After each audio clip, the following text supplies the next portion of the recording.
it's a dream of mine actually to do a concert solely concentrating on the music of female composers, and it's been such a joy to look into the music that we're going to bring to you this time. So much that I discovered that to my shame I'd never heard of. I think I could probably mention 5 female composers to you that I had heard of before. It's really quite shocking because of course there are so many, and we found some really beautiful things that we're going to bring, starting right at the beginning.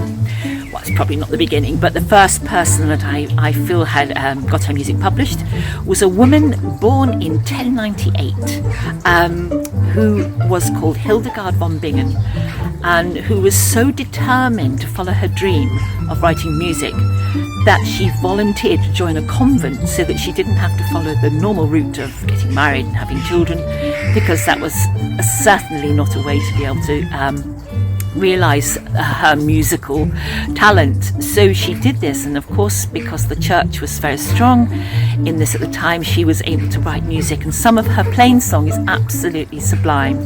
So we're going to include something by her. And then jumping a little bit, there are composers that you may well have heard of, like Clara Schumann and Fanny Mendelssohn and Alma Mahler. But once I started digging into their lives, some of it really shocked me, what they had to go through in order to write. And there are some really sad little quotes. For example, Fanny Mendelssohn, she said, "It must be a sign of talent that I don't give up, though I can get nobody to take an interest in my efforts."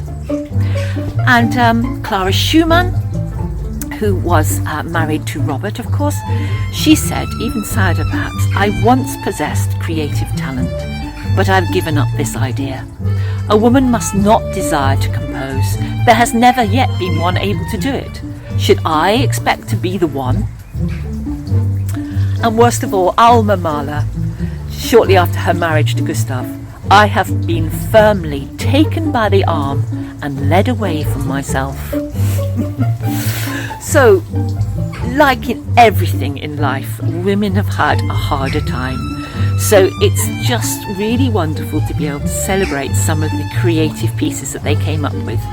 Not everything was appropriate. A lot of the music written perhaps in the 18th and 19th century was mostly songs and piano pieces, and not really appropriate for our string quintet, although we have got some arrangements of some beautiful shorter pieces that we found written by women, which we will bring to you, and even some jazz and some more harder hitting music, which I hope you'll enjoy, trying to find something across the spectrum like we would with any concert, generally written by men, of course.